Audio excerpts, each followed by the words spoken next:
Aunty کہاں ہیں جی؟ وہ ہاتھ میں ڈونگا پکڑے میرے کمرے میں داخل ہوئی۔ محترمہ، نہ تو یہ امی جان کا کمرہ ہے اور نہ کچن کہ تم یہاں امی جان کو تلاش کرتی پھر رہی ہو، اس نے معصومیت سے کہا۔ آپ کے کمرے کا دروازہ کھلا تھا اس لیے چلی آئی۔ سوری، معافی چاہتی ہوں۔ معافی مانگنے کے بہانے مت تلاشا کرو، اور اب براہ مہربانی تشریف لے جاؤ۔ میں اسے ذلیل کرنے کا کوئی موقع ہاتھ سے جانے نہیں دیتا تھا۔ وہ سر جھکائے باہر نکل گئی۔ وہ ہمارے پڑوسی انکل احسن مجید کی بڑی بیٹی تھی، سائرہ نام تھا۔ مجھ سے محبت کی دعوے دار تھی اور کبھی اظہار کی جرت نہیں کر پائی تھی۔ مجھے بھی پسند تھی، مگر جانے کیوں اسے ستانے میں مزہ آتا تھا۔ اس کے ہر کام میں کیڑے نکالنا، اسے ہر وقت طنز و تشنا کا نشانہ بنانا، اس کی کسی بات کو بھی درخ اور اعتنا نہ سمجھنا میری عادت ثانیہ تھی، اور وہ بھی عجیب مٹی کی بنی تھی کہ میری ہر خواہش، ہر تمنا، ہر بات پر عمل پیرا ہونا اپنا مذہب سمجھتی۔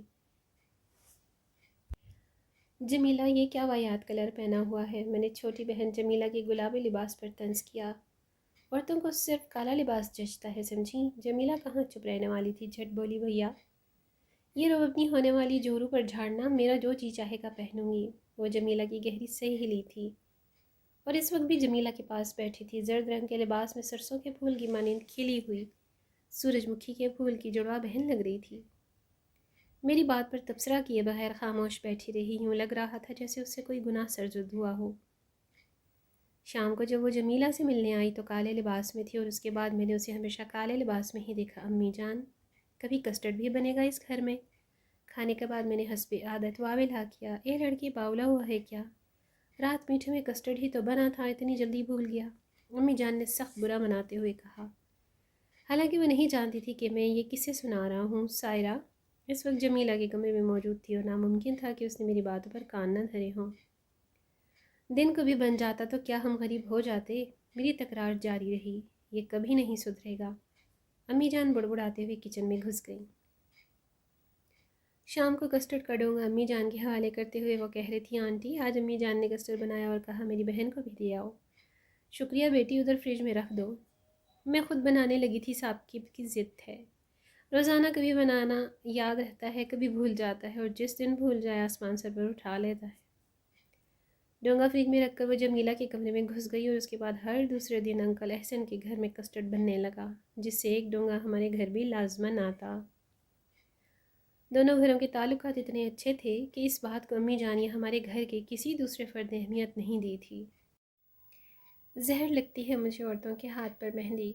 جمیلہ کو اپنی بھانجی اقصیٰ کے ہاتھوں پر مہندی کی ڈیزائن بناتے دیکھ کر میں تبصرہ کرنے سے باز نہ آ سکا۔ اقصیٰ نے معصومیت سے پوچھا، کیوں ماموں؟ ابو جان تو کہتے ہیں عورتوں کے ہاتھوں پر مہندی اچھی لگتی ہے۔ بس مجھے اچھی نہیں لگتی گڑیا۔ یہ کہہ کر میں اپنے کمرے کی طرف بڑھ گیا۔ وہ بھی جمیلہ سے مہندی لگوانے کے لیے آئی تھی، کیونکہ جمیلہ کو اس کام میں کافی مہارت حاصل تھی۔ میں جب لباس تبدیل کر کے باہر نکلا تو بغیر مہندی لگوائے واپس جا رہی تھی۔ سائرہ، تم کہاں چل دی؟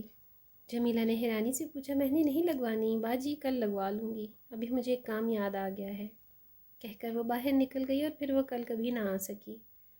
وہ یوں ہی کرتی، ہمیشہ میرے منہ سے نکلے الفاظ اس کے لیے حرف آخر ہوتے تھے، اور میں نے کبھی بھی براہ راست اسے مخاطب نہیں کیا تھا۔ بس کسی بھی تیسرے بندے کی عادت لباس وغیرہ کو ٹوک دیتا اور وہ جھٹ اس پر عمل پیرا ہو جاتی۔ یہ سلسلہ چلتا رہا، وہ میری پسند کے سانچے میں ڈھلتی گئی۔ میں نے لپسٹک پر ناک بھون چڑھائی، اس کے گلاب کی پنکھڑیوں سے ہونٹ سرخی سے محروم ہو گئے۔ سرمے کو پسندیدہ کہا۔ اس کی شہد رنگی آنکھیں سرمے کی آمجگاہ بن گئیں۔ کانچ کی چوڑیوں کو اچھا کہا، گندمی رنگت کی ریشمی کلائیاں کانچ کی ہتھکڑیوں سے سج گئیں۔ میں نے کہا، جمیلہ کبھی پراندہ بھی باندھ لیا کرو، اور سائرہ کے کالے بال پراندے کی گرفت میں آ گئے۔ اس سب کے باوجود اس نے کبھی اقرار محبت نہیں کیا تھا، کبھی یہ نہیں کہا تھا کہ مجھے تم اچھے لگتے ہو، کبھی محبت بھرا خط نہیں لکھا تھا، اور میں منتظر تھا کہ وہ اظہار کرے۔ ثاقب، آئی لو یو، میں تم بن نہیں رہ سکتی، مجھے اپنا لو، اپنے ابو کو ہمارے گھر بھیج دو، پلیز میرے اچھے ثاقب۔ مگر میرا یہ خواب کبھی شرمندہ تعبیر نہ ہو سکا۔ میں اپنی انا کے خول میں سمٹ گیا۔ اس سے بے اتنائی برتنے لگا۔ وہ گھر آتی، میں باہر نکل جاتا، وہ کسی سوال پوچھنے کے بہانے میرے قریب آتی، اور میں میرے پاس وقت نہیں ہے کہہ کر اسے دھتکار دیتا۔ ابو جان ہر ماہ کے آخر میں پوری فیملی کو پکنک کے لیے لے جاتے۔ ایک دن اس نے بھی ہمارے ساتھ جانے کے لیے گھر سے اجازت مانگی، جو آسانی سے مل گئی۔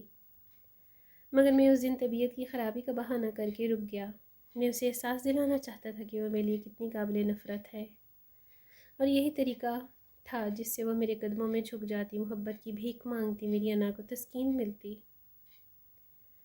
اور اس کے بعد میں اسے اپنانے میں دیر نہ کرتا۔ آخر مجھے بھی تو وہ بہت عزیز تھی، مگر اپنی ساری چاہت، بے پایا محبت کے باوجود میں میری شرط پوری کرنے میں ناکام رہی۔ اس کی ہر ادا، ہر حرکت، ہر اشارہ چیخ چیخ کر مجھے یقین دلاتا، ثاقب میں تیری ہوں، کیا تمہیں میری آنکھوں میں لکھی تحریر پڑھنی نہیں آتی؟ کیا میری حرکات و سکنات سے پتہ نہیں چلتا؟ ضروری تو نہیں کہ میں چاہت کے اظہار کے لیے الفاظ کا سہارا لوں؟ تم سمجھتے کیوں نہیں شرم و حیا عورت کا دوسرا نام ہے؟ محبت ہونے کے باوجود عورت اظہار کی قدرت سے محروم ہوتی ہے۔ میں کیسے کہوں کہ مجھے تم سے محبت ہے؟ کیا میرا ہر عمل میرے احساسات کا ترجمان نہیں ہے؟ ثاقب تم مرد ہو، اظہار کی جرت سے لبریز، تمہیں کوئی شرم مانے نہیں ہے؟ پلیز مجھے ٹوٹنے سے بچا لو، صرف ایک پل پہل لو، میں اپنا بندار، اپنی انا اور خود کو تمہارے قدموں میں نچھاور کر دوں گی۔ کسی آزمائش سے نہیں گھبراؤں گی، ہر امتحان میں سرخرو ہو کر دکھاؤں گی، مگر میں پتھر بن گیا۔ میری انا کا خول روز بروز مضبوط ہوتا گیا، میں جھکنے کے لیے تیار نہیں تھا۔ اگر وہ چاہت کی دعوے دار تھی تو اسے اظہار کرنا چاہیے تھا، حالانکہ سوچا جائے تو اسے جھکنا نہیں کہتے۔ اگر وہ چاہت کی دعوے دار تھی تو یہ جرم تو مجھ سے بھی سرزد ہوا تھا۔ اور پھر ایک دن میری انا نے عجیب رنگ دکھایا۔ اس دن ابو جان نے شادی کے موضوع پر مجھ سے مشورہ کیا تھا۔ ثاقب بیٹے، احسن صاحب بہت اچھی، عمدہ اور زبردست شخصیت کے مالک ہیں، اور ان کی بیٹی سائرہ مجھے جمیلہ ہی کی طرح عزیز ہے۔ تو ابو جان، میں جان بوجھ کر انجان بن گیا تو یہ کہ وہ اس قابل ہے کہ اسے بہو بنا کر میں فخر کر سکوں۔ ابو جان نے واضح الفاظ میں عندیہ دیا۔ ابو جان، آپ جانتے ہیں میری تعلیم ادھوری ہے، میں جب تک اپنے پاؤں پہ کھڑا نہیں ہو جاتا یہ مناسب نہیں ہوگا۔ صرف منگنی سے شاید تیری تعلیم پر کوئی فرق نہ پڑے۔ یقیناً آپ صحیح کہہ رہے ہیں، مگر میں فی الحال ایسا نہیں کر سکتا۔ ابو جان نے دبے لفظوں میں مجھے تنبیہ کی، بیٹا دیر کرنے سے ایک اچھا رشتہ ہمارے ہاتھ سے جا سکتا ہے۔ احسن بھائی ایک دو مرتبہ باتوں میں اشارہ کر چکے ہیں۔ بیٹی کے باپ ہیں، واضح طور پر تو نہیں کہہ سکتے نا؟ وہ واضح الفاظ میں کہے گا اور خود چل کر آئے گا۔ اپنی لاڈلی بیٹی کی آنکھوں میں آنسو یقیناً اسے گوارا نہیں ہوں گے۔ میں دماغ میں ابھری سوچ کو الفاظ کا جامہ نہ پہنا سکا اور بات بناتے ہوئے بولا، پاپا ہمیں رشتوں کی کمی تو نہیں ہے؟ اوکے بیٹا، جیسے تمہاری مرضی۔ بجھے دل سے ابو جان وہاں سے اٹھ گئے۔ وہ نہیں جانتے تھے کہ سائرہ کی شکست تسلیم کرنے سے پہلے رشتے کی بات کرنا میری خودداری کے لیے تعزیانہ تھا۔ میں ہار تسلیم نہیں کر سکتا تھا۔ وہ مجھ سے 4-5 سال چھوٹی تھی، گویا میرے ہاتھوں ہی میں پلی بڑی تھی، اور خود سے چھوٹی لڑکی سے دب جانا مجھے کیسے گوارا ہو سکتا تھا؟ ابو جان کے بعد امی جان نے بھی اس موضوع پر بات کی، مگر میں انہیں بھی ٹال گیا۔ جب امی جان مجھ سے رائے لے رہی تھیں اس وقت جمیلہ بھی وہاں موجود تھی، اور میں جانتا تھا کہ وہ ساری بات سائرہ کو بتا دے گی۔ اس وجہ سے میں نے کچھ زیادہ ہی سخت الفاظ میں امی جان کو منگنی سے منع کر دیا۔ دوسرے دن میرے انکار کا اثر اس کے چہرے پہ سبز تھا۔ اس کی آنکھوں میں ہزاروں شکوے کروٹیں لے رہے تھے، چہرہ مسرت، حسرت و یاس کی تصویر بنا ہوا تھا۔ مجھے یقین ہو گیا کہ وہ ٹوٹ چکی ہے، اور اب جلد ہی اپنی شکست کا باضابطہ اعلان کرنے کے لیے اسے میرے پاس آنا ہے۔ اور میرا اندازہ درست نکلا۔ وہ اتوار کا دن تھا، امتحانات سے فارغ ہو کر میں کچھ پرسکون سا تھا، اس لیے دن چڑھے تک سوتا رہا۔ ناشتہ بھی نیند کی نظر ہو گیا تھا۔ اٹھ کر میں نے شاور لی اور گرما گرم چائے سے لطف اندوز ہونے لگا جو جمیلہ وہاں پٹخ گئی تھی۔ اسی اتوار کے دن میرا دیر تک سونا بہت برا لگتا تھا، مگر چھوٹی ہونے کے ناطے کچھ نہیں کہہ سکتی تھی۔ دروازہ کھٹکھٹا کر سارہ نے اندر آ جانے کی اجازت مانگی۔ اب وہ مجھ سے پوچھ کر ہی کمرے میں داخل ہوتی تھی۔ جی آ جائیں، میں بے نیازی سے بولا۔ السلام علیکم۔ کمرے میں داخل ہو کر اس نے سلام کیا اور خاموشی سے کھڑے ہو کر ہاتھ مروڑنے لگی۔ وعلیکم السلام۔ سلام کا جواب دے کر میں اپنے لیے تھرمس سے چائے کا دوسرا کپ بھرنے لگا۔ چند لمحے بعد وہ بھی کچھ نہ بولی تو میں نے سر اٹھا کر آنکھوں میں جھانکا، جی فرمائیں۔ حالانکہ اس کی آنکھیں چیخ چیخ کر اپنی شکست کا اعلان کر رہی تھی، وہ ہار چکی تھی۔ اس کے اعصاب میرے پے در پے حملوں کی تاب نہیں لا سکے تھے۔ اس کی ریزہ ریزہ انا مجھے اپنے قدموں میں بکھری نظر آئی۔ وہ جی آنٹی گھر میں نہیں تھیں اور میں نے جمیلہ باجی کو ساتھ لے جانا ہے، سوچا آپ سے اجازت لے لوں۔ میں جانتا تھا وہ صریحاً جھوٹ بول رہی ہے۔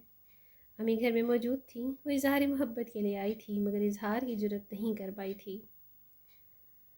میں نے اس کا جھوٹ ظاہر کرنا ضروری نہ سمجھا اور بولا تو لے جاؤ جمیلہ کو، اس سے پہلے وہ تمہارے گھر کا بھی اجازت مانگ کر جاتی ہے۔ شاید وہ شام تک نہ آ سکے، اس کے لہجے میں دکھ کی جھلک تھی۔ ٹھیک ہے، بتا دوں گا امی جان کو۔ میں نے بے پرواہی سے کندھے اچکے، پھر اسے وہیں کھڑے دیکھ کر پوچھا، اور کچھ؟ وہ اصل میں آج ہمارے گھر کچھ مہمان آ رہے ہیں نا؟ وہ جانے پر آمادہ نظر نہ آئی، میں جانتا تھا وہ آج اپنی انا اور خودداری ہار کر ہی اس کمرے سے نکلے گی۔ پہلے کبھی نہیں آئے آپ کے ہاں مہمان؟ اس قسم کے تو نہیں آئے، وہ جھجکتے ہوئے بولی۔ کیوں؟ ان کے سینگ ہیں کیا؟ میں نے استہزائی انداز میں پوچھا۔ میرے چاچا جی ہیں، گاؤں میں رہتے ہیں، مجھے تیرے چچا سے کیا لینا؟ میں نے منہ بنایا۔ ان کا بڑا بیٹا ڈاکٹر ہے، اس کے لہجے کے رشتے کے لیے آ رہے ہیں۔ میرے لہجے کو خاطر میں نہ لاتے ہوئے اس نے میری معلومات میں اضافہ کیا۔ میرے جی میں ایک زوردار کہکہ لگا، ہوں اپنے چچا کے کندھے پر بندوق رکھ کر فائر کرنا چاہ رہی تھی۔ یہ نہیں جانتی تھی کہ میں اس کی ساری چال بازیوں سے واقف ہوں۔ میرے جذبات کو جاننا اس کے بس سے باہر تھا۔ اچھی بات ہے نا، ایک ڈاکٹر کا رشتہ قسمت والی لڑکیوں کو ملتا ہے۔ اس کا دل توڑنے میں نے کوئی دقیقہ فرق اندیش نہیں رکھا تھا۔ اچانک اس کے چہرے پر غصے کے آثار نمودار ہوئے۔ مجھے لگا وہ جھپٹ کر میرا گریبان پکڑے گی اور چیخ چیخ کر پوچھے گی، ظالم، اور کس طرح اظہار کروں؟ کتنا نیچے گرانا چاہتے ہو؟ مگر میں بے حس بن کر اس کی شہدنگی آنکھوں میں جھانکتا رہا۔ اس کا غصہ بتدریج غم میں ڈھلا اور آنکھوں کے کٹورے جھلکتے کو بےتاب ہو گئے۔ بابی اس سسکی لے کر وہ مڑی اور تیز قدموں سے باہر نکل گئی۔ مجھے احساس ہوا کہ کچھ غلط ہو گیا ہے۔ میرے لب اسے روکنے کے لیے ہلے تاکہ اس سے تفصیل پوچھوں، آیا وہ سچ کہہ رہی تھی یا جھوٹ؟ بس بہت ہو گیا تھا۔ وہ عورت ذات ہو کر اس حد تک آ سکتی تھی تو مجھے ایک قدم بڑھ کر اسے تھام لینا چاہیے تھا، مگر افسوس اس وقت میری آواز نے ساتھ نہ دیا۔ لب ہلے مگر بے آواز۔ میری انا اب تک زندہ تھی۔ میری مغرور سوچ نے کہا، یہ اظہار نہیں، تنبیہ ہے، دھمکی ہے کہ اگر میں نے اظہار نہ کیا، اپنے والدین کو نہ بھیجا تو وہ کسی اور سے شادی کر لے گی۔ اگر مجھے اس کی ضرورت نہیں تو اسے بھی میری ضرورت نہیں۔ بھاڑ میں جاؤں میں، اس کے لیے ڈاکٹر کا رشتہ بھی آ سکتا ہے۔ ان تک سوچوں نے میرے ہونٹ سی لیے، اور اس سے پہلے کہ میں اس بارے میں مزید مغز کھپائی کرتا، موبائل فون کی ٹون نے مجھے اپنی جانب متوجہ کر لیا۔ میرے دوست مظہر اقبال کی کال تھی۔ جی مظہر، میں نے کال وصول کی۔ ثاقب کے بچے یاد نہیں ہیں؟ آج حسن ابدال جانا ہے، وہ سخت غصے میں تھا۔ سوری، مجھے ایک دم اپنے دوست قیوم کی شادی یاد آ گئی۔ وہ ہمارا ہم عمر کلاس فیلو تھا، 7ویں کلاس تک وہ ہمارے گاؤں میں ہی پلا بڑا تھا، مگر اس کے بعد وہ فیملی سمیت حسن ابدال شفٹ ہو گئے تھے۔ لیکن یہ معمولی فاصلے ہماری دوستی کی راہ میں رکاوٹ نہیں بنے تھے۔ ہمارا رابطہ پہلے دن کی طرح ہی قائم تھا۔ موبائل فون نے یوں بھی فاصلوں کو سمیٹ لیا ہے۔ سوری کے بچے جلدی آؤ، میں لاری اڈے میں منتظر ہوں۔ میں نے جلدی بیگ میں 2-3 جوڑے کپڑے اور 1-2 ضرورت کی چیزیں رکھی اور چلنے کو تیار ہو گیا۔ ہمیں وہاں 2-3 دن لگ جانے تھے۔ ابو جان سے پہلے میں ہی اجازت لے چکا تھا۔ امی جان کو مطلع کر کے میں گھر سے نکل آیا۔ مظہر بے چینی سے میرا منتظر تھا۔ حسن ابدال ویگن اڈے پر قیوم ہمیں ریسیو کرنے پہنچا تھا۔ اگلا پورا ہفتہ شادی کے ہنگاموں کی نظر ہو گیا۔ شادی کی تقریبات میں سب سے منفرد منظر مجھے دلہن کی رخصتی کا لگا۔ والدین کے گھر سے رخصت ہوتے وقت ماں باپ اور بہن بھائیوں کے گلے لگ کر رونا خوشی اور دکھ کا عجیب سا امتزاج ہوتا ہے۔ میرے ذہن میں ساحرہ کا خیال در آیا، شاید وہ بھی میرے لیے دلہن بنتے وقت یوں ہی آنسو بہائے۔ یہ سوچ میرے لبوں پر مسکراہٹ لے آئی۔ اس کے ساتھ مجھے اس سے آخری ملاقات یاد آ گئی۔ ان کا بڑا بیٹا ڈاکٹر ہے۔ میری یادداشت نے اس کے الفاظ دہرائے، ڈاکٹرنی صاحبہ یہاں۔ یہی خطاب ٹھیک رہے گا۔ شادی کے بعد ناک میں دم نہ کر دیا ڈاکٹر کا نام لے لے کر تو میرا نام بھی ثاقب نہیں۔ اور پھر اسی دم میں نے فیصلہ کر لیا کہ جاتے ہی اسے اپنا آپ سونپ دوں گا، ساری شکایتوں کا مداوع کر دوں گا، پکنک اور آؤٹنگ پر بھی لے جاؤں گی۔ اس سے زیادہ ایک حیا والی کو آزمانا مناسب نہیں تھا۔ اور یقیناً ابو جان اور امی جان نے بھی میرے فیصلے کو سراہنا تھا۔ ہم شام ڈھلے ہی گاؤں واپس پہنچ سکے تھے۔ مظہر کو الوداع کہہ کر میں اپنے گھر کی جانب بڑھ گیا۔ دروازہ عشاء کی نماز کے بعد ہی کنڈی کیا جاتا تھا، اس لیے مجھے دستک دینے کی ضرورت نہ پڑی۔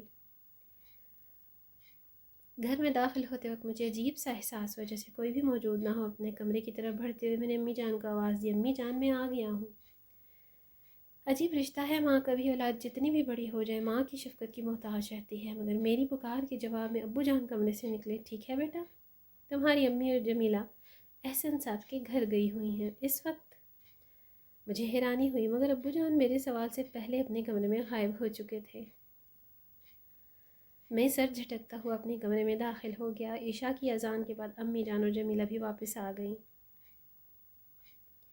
اس وقت میں ڈرائنگ روم میں ٹی وی کے سامنے بیٹھا تھا۔ انہیں گھر میں داخل ہوتا دیکھ کر میں تن سے باز نہ رہ سکا۔ بڑے سیر سپاٹے ہو رہے ہیں۔ خود دوست کی شادی کے لیے حسن ابدال ہفتہ گزار آیا ہے اور ہمیں پاس پڑوس میں جا کر سہیلی کی شادی میں شمولیت پر طعنے دیے جا رہے ہیں۔ جمیلہ حسب عادت چپ نہیں رہی تھی، البتہ امی جان نے مسکرانے پر اکتفا کیا تھا۔ کون سی سہیلی؟ میں حیرانی سے مستفسر ہوا۔ جناب میری ایک ہی سہیلی ہے، سائرہ احسن مجید۔ کیا؟ مجھے لگا میری سانس رک رہی ہے۔ دل اتنی شدت سے دھڑکا کہ سینے سے باہر نکلنے کے لیے تیار ہو گیا۔ میرے چہرے پر وحشت بھرے آثار نمودار ہوئے۔ امی جان کمرے میں جا چکی تھیں اور جمیلہ ٹی وی اسکرین کی جانب متوجہ تھی، اس لیے تاثرات سے بے خبر رہی، البتہ میرے کیا پر اسے حیرانی ضرور ہوئی تھی۔ آپ کو پتہ نہیں ہے؟ پھر اچانک اسے یاد آیا کہ میں تو ہفتہ بھر سے غائب ہوں۔ ہاں، آپ تو شاید اس 2 دن دوست کی شادی میں چلے گئے تھے نا؟ بس جس دن آپ گئے اسی دن اس کے کزن کا رشتہ آ گیا۔ بڑی پس و پیش کے بعد انکل نے ہاں کی، کیونکہ اس کا بھائی جھٹ منگنی پٹ بیاہ پر زور دے رہا تھا۔ اس کے بیٹے نے حال ہی میں MBBS مکمل کیا تھا، آئی اسپیشلسٹ ہے۔ اسی ہفتے اس نے لندن کے لیے روانہ ہونا ہے اور وہاں کی ثقافت ایسی نہیں کہ کوئی شریف لڑکا بھی وہاں پارسا رہ سکے، بجائے اس کے کہ اس کا بیٹا وہاں سے کوئی بدیسی دلہن ساتھ لے آتا۔ باپ نے دیسی دلہن کا انتظام کر دیا۔ یقین کرو بڑی نصیبوں والی ہے میری سہیلی۔ حالانکہ بڑی حجت کی تھی انکل احسن نے۔ ویسے ان کی ہچکچاہٹ کی اصل وجہ تو آپ تھے، کیونکہ وہ غریب اب تک اس آس میں تھے کہ ہم سائرہ کا رشتہ مانگ لیں گے اور گھر کی بات گھر میں رہے گی، مگر جب ابو جان نے بھی اتنے عمدہ رشتے کی طرفداری کی تو انہیں مجبوراً ماننا پڑا۔ گو چچا باپ جیسا ہی ہوتے مگر اپنے گھر سے تو دور ہو جائے گی نا سائرہ۔ جمیلہ اور بھی بہت کچھ بتاتی رہی مگر میرے دماغ میں سائیں سائیں ہو رہی تھی۔ اگر وہ ٹی وی اسکرین کی جانب متوجہ نہ ہوتی تو میرا وحشت زدہ چہرہ دیکھ کر ضرور ششدر رہ جاتی۔ میں اسے بولتا چھوڑ کر اپنے کمرے کی طرف بڑھ گیا۔ وہ حیرانی کا اظہار کیے بغیر ٹی وی کی طرف متوجہ رہی۔ اس کے خیال کے مطابق میں اس کی سہیلی کو ناپسند کرتا تھا۔ کمرے میں گھستے ہی ضبط کا وہ لاوا پھوٹ پڑا اور گرم سیال میرا چہرہ بھگونے لگا۔ میری ضد اور ہٹ درمی نے یہ دن دکھایا تھا۔ سائرہ میں نے سسکی بھری۔ تمہارا ہاتھ میرے ہاتھ سے یوں چھوٹ جائے گا، اگر ہم کو خبر ہوتی اسے زنجیر کر لیتے۔ میرے آنسو بہتے رہے مگر رونے سے دل کا بوجھ ہلکا نہ ہو سکا۔ میں نے اٹھ کر الماری کھولی، ایک خانے میں اس تحائف کا ڈھیر لگا دیکھا جو میں اس کی ہر سالگرہ پر خرید کر الماری کی زینت بنا دیتا۔ میرا ارادہ تھا کہ جس دن وہ اظہار محبت کرے گی یہ تمام اٹھا کر اس کے حوالے کروں گا۔ گو وہ میرے ان عزائم سے بے خبر تھی اور اس کے نزدیک میں نے کبھی بھی اسے تحفہ دینا گوارا نہیں کیا تھا۔ اس کے باوجود میری ہر سالگرہ پر وہ بڑے پیار سے کوئی نہ کوئی تحفہ ضرور لاتی۔ اس کے تمام تحفے میں سنبھالے ہوئے تھے۔ اس کی دی ہوئی گھڑی ہمیشہ میری کلائی کی زینت بنی رہتی، مگر گھر کے اندر میں اسے آستین میں چھپائے رکھتا کہ وہ دیکھ نہ لے۔ اس کا دیا ہوا قیمتی فاؤنٹین پین میں صرف ڈائری لکھنے کے لیے استعمال کرتا۔ اس نے رومانی ناولوں کا سیٹ بھی مجھے گفٹ کیا تھا۔ ہر ناول میں 2-3 بار پڑھ چکا تھا۔ اس کا موبائل میں نے سنبھال کر رکھا تھا کہ اسے پہلی کال اس موبائل سے فون کروں گا۔ میں نے اس کا دیا ہوا کریم کلر کا سوٹ پہن لیا۔ یہ میں نے پہلی ملاقات کے لیے رکھا تھا۔ میرے سارے خواب، سارے ارادے، سارے عزم انا کی بھینٹ چڑھ گئے تھے۔ اس نے کئی بار ڈھکے چھپے اور واضح انداز میں مجھے اپنی طرف متوجہ کرنا چاہا تھا مگر ناکام رہی تھی۔ میں نے کچھ زیادہ ہی انتظار کرایا تھا اسے۔ جمیلہ کھانے کا پوچھنے آئی، میں نے بہانہ کر دیا، دل نہیں چاہ رہا۔ دیر سے کھایا تھا۔ وہ خاموشی سے واپس مڑ گئی۔ ساری رات میں نے انگاروں پر لوٹتے گزاری، کسی کروٹ چین نہیں آ رہا تھا۔ اگلے دن اس کی بارات نے آنا تھا۔ میں کمرے سے باہر نکلا، پھر میری سماعتوں میں شہنائی کی آواز گونجی، شاید بارات پہنچ گئی تھی۔ بھیا کسی انسان سے اتنی نفرت بھی اچھی نہیں ہوتی۔ اب تو وہ ہمیشہ کے لیے اس گھر، اس محلے سے جانے والی ہے۔ جاتے جاتے اس سے مل لو، کیا سوچے گی وہ؟ پھر انکل احسن مجید کو کتنا دکھ ہوگا۔ دونوں گھروں کے اتنے قریبی تعلقات ہیں اور آپ 2 قدم بھی چل کر نہیں جا سکتے۔ جمیلہ نے اپنی رو میں کہتے ہوئے میرے اوپر سے کمبل کھینچ لیا مگر میرے چہرے پر نظر پڑتے ہی گھبرا گئی۔ میری آنکھیں لال انگارہ ہو رہی تھی۔ بھیا کیا ہوا؟ خیر تو ہے؟ اس نے میرا جلتا ماتھا چھوا۔ اوف، آپ کو تو بہت تیز بخار ہے، پلیز لیٹے رہیے۔ نہیں، میں جاؤں گا۔ میں ہمت کر کے اٹھ بیٹھا۔ اپنی زندگی جہنم بنانے والا میں خود تھا۔ اب چوروں کی طرح منہ چھپانے سے کچھ نہیں ہو سکتا تھا۔ بھیا اتنا بھی ضروری نہیں ہے، پہلے آپ کی اپنی صحت ہے۔ جمیلہ مجھے روکنے پر مصر تھی۔ کہا جو ہے جاؤں گا، میں دھاڑا اور وہ کان دبائے باہر نکل گئی۔ میں چپل پہن کر باہر نکل آیا۔ وہ کپڑے جو میں نے اسے خوش آمدید کہنے کے لیے سنبھال رکھے تھے اسے الوداع کہنے کے لیے پہننے پڑ گئے۔ انکل احسن کے گھر کے دروازے پر ایک سجی سجائی کار کھڑی تھی۔ میں ان کے گھر میں داخل ہو کر تھوڑا سا ہی آگے بڑھا تھا کہ اسی وقت اسے کمرے سے باہر لایا گیا۔ سرخ جوڑے میں وہ کوئی اپسرا دکھائی دے رہی تھی۔ جس دن میں نے کالے لباس کو پسندیدہ قرار دیا تھا اس کے بعد پہلا موقع تھا کہ وہ کسی اور لباس میں نظر آئی تھی۔ روایتی دلہنوں کے برعکس اس نے گھونگھٹ اٹھایا ہوا تھا۔ اس کے چہرے کے تاثرات بالکل نارمل دکھائی دے رہے تھے۔ لگتا ہی نہیں تھا کہ وہ ہمیشہ کے لیے اس گھر سے رخصت ہو رہی ہے۔ اس کی آنکھیں بالکل خشک تھیں۔ مجھ پر نظر پڑتے ہی اس کے ہونٹوں پر خفیف سی مسکراہٹ ابھری۔ میں پھٹی پھٹی نگاہوں سے اسے گھورتا رہا۔ مجھے لگا میں گر پڑوں گا۔ اس کا ہر بڑھتا قدم گویا میرے بدن سے روح نکال کے لے جا رہا تھا اور پھر مجھ سے صبر نہ ہو سکا۔ اشکوں کا سیلاب پلکوں کا پشتا توڑ کر باہر نکل آیا۔ اس کی نظریں مجھ پر گڑی تھیں۔ وہ ٹھٹک کر کہ اس کی آنکھوں میں پہلے حیرانی اور پھر کرب بھرے تاثرات نمودار ہوئے۔ اس کے ہاتھ اچانک اس کے حلق سے ایک دلخراش چیخ نکلی اور وہ اپنی آنسو بہاتی والدہ سے لپٹ گئی۔ شاید میری آنکھوں سے بہتا پانی مجھے رسوا کر دیتا مگر اس کی لرزہ خیز چیخ و پکار نے سب کو اس کی طرف متوجہ کر دیا اور میرے آنسوؤں کی لاج رہ گئی۔ اس پر پہلی بار میری خاموش محبت کا راز افشا ہوا تھا۔ یہ راز اس کے زخموں پر نمک چھڑکنے کے مترادف تھا۔ وہاں سے کار تک وہ جس طرح بلکتے مچلتے اور تڑپتے ہوئے پہنچی وہ ہر آنکھ کو اشک بار کر گیا۔ کار کے اندر بیٹھنے سے پہلے اس نے مڑ کر میری جانب دیکھا اور میں نے دونوں ہاتھ جوڑ دیے۔ انا اور خودداری کا دعوے دار، محبت کی دیوی سی معافی کا خواستگار تھا۔ جب تک وہ میری جانب دیکھتی رہی میرے ہاتھ بندھے رہے۔ وقار جیسے ساخت ہو گیا تھا۔ پھر وہ گاڑی میں بیٹھ گئی۔ پہلی بار اس کے سامنے میری ریسٹ واچ آستین سے باہر نکلی تھی۔ گاڑی کے روانہ ہوتے ہی کسی نے میرے بندھے ہاتھوں کو جدا کیا۔ میں نے چونک کر دیکھا وہ جمیلہ تھی۔ میرے کندھے پر ہاتھ رکھتے ہوئے وہ آہستہ سے بولی، چلو بھیا گھر چلتے ہیں، اور میں بھاری قدموں سے گھر کی جانب چل پڑا۔